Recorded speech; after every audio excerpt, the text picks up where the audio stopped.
ఒక్కోసారి కారును మార్చినట్టుగా భార్యలను మార్చే ఒక మ్యారేజ్ స్టారు ఓ వంచకుడు గుర్తుకు వస్తాడు. దత్తపుత్రుడి పేరు చెబితే ఆలోచన చేయమని అడుగుతా ఉన్నా. ఒకరికి విశ్వసనీయత లేదు, మరొకరికి విలువలు లేవు. ఈ విశ్వసనీయత లేని, ఈ విలువలు లేని వీరు, ఈ విశ్వసనీయత లేని, ఈ విలువలు లేని వీరు 3 పార్టీలుగా ఇవాళ కూటమిగా ఏర్పడి, 3 పార్టీలుగా కూటమిగా ఈరోజు ఏర్పడి, ఈరోజు మీ బిడ్డ మీదకి యుద్ధానికి వస్తున్నారు. కాదు కాదు, మీ బిడ్డ మీదకి రాదు, మీ బిడ్డ మీదకి కాదు యుద్ధానికి వీళ్ళు వచ్చేది. 3 పార్టీలుగా వీళ్ళు కూటమిగా ఏర్పడి పేదవాడి భవిష్యత్ మీదకి వీళ్ళు యుద్ధానికి వస్తా ఉన్నారు.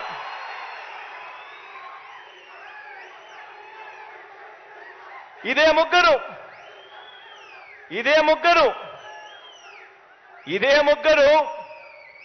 ఇదే చంద్రబాబు, ఇదే పవన్ కళ్యాణ్, ఇదే దత్తపుత్రుడు, ఇదే బీజేపీతోనే కలిసి 2014లో కూడా ఇప్పుడు చెప్తా ఉన్న మోసపూరిత వాగ్దానాలు మాదిరిగానే 2014లో కూడా ఇదే మాదిరిగా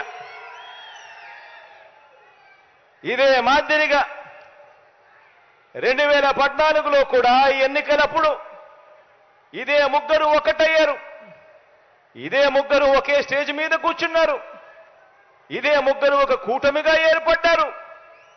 ఏర్పడిన ఏకంగా ఇదే పెద్ద మనిషి చంద్రబాబు నాయుడు గారు ఎన్నికల మేనిఫెస్టో అంటూ ఈ మాదిరిగా ఇచ్చి, ఏకంగా చంద్రబాబు నాయుడు గారు సంతకం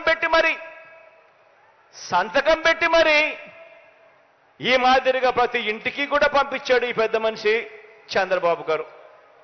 ఇందులో ఈయన రాసిన మాటలు, రాసిన వాగ్దానాలు, రైతులకు రుణమాఫీ పైన మొదటి సంతకం చేస్తానన్నాడు. 87,612 కోట్ల రూపాయల రైతుల రుణాలు మాఫీ చేస్తానని చెప్పి ఎగనామం పెట్టాడు. పొదుపు సంఘాల రుణాలు పూర్తిగా రద్దు చేస్తానన్నాడు. ఏకంగా 14,205 కోట్ల రూపాయలు నా అక్క చెల్లెమ్మలను అడ్డగోలుగా మోసం చేశాడు. మహిళా రక్షణకు ఉమెన్ ప్రొటెక్షన్ ఫోర్స్ ఏర్పాటు చేస్తామన్నారు. మహిళా రక్షణకు ఉమెన్ ప్రొటెక్షన్ ఫోర్స్ కథ దేవుడెరుగు. విజయవాడ నగరంలో ఏకంగా కాల్ మనీ సెక్స్ రాకెట్ నడిపించారు. ఆడబిడ్డ పుట్టిన వెంటనే మహాలక్ష్మి పథకం కింద 25,000 రూపాయలు ప్రతి అక్క చెల్లెమ్మ కుటుంబ ఖాతాల్లోకి వేస్తాను.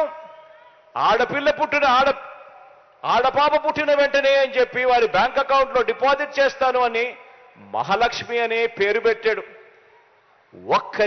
ఒక్కరికైనా కూడా ఆడపిల్ల పుట్టినప్పుడు మీకు కానీ, మీకు తెలిసిన వ్యక్తులకు కానీ, మీకు తెలిసిన అక్క చెల్లెమ్మలకు కానీ ఒక్కరికైనా వాడు ఆడపిల్లలు పుట్టినప్పుడు 25,000 రూపాయలు వాళ్ళ బ్యాంక్ అకౌంట్లోకి డిపాజిట్ చేసినాడా అని అడుగుతా ఉన్నా నేను.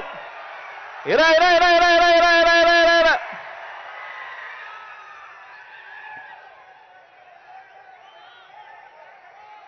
ఇంటికో ఉద్యోగం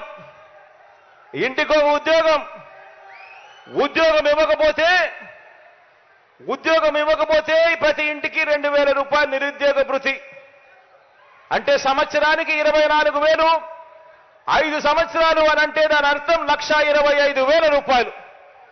ఒక్కరికైనా ఇచ్చాడా అని అడుగుతా ఉన్నా నేను మిమ్మల్ని అందరినీ కూడా. ఇలా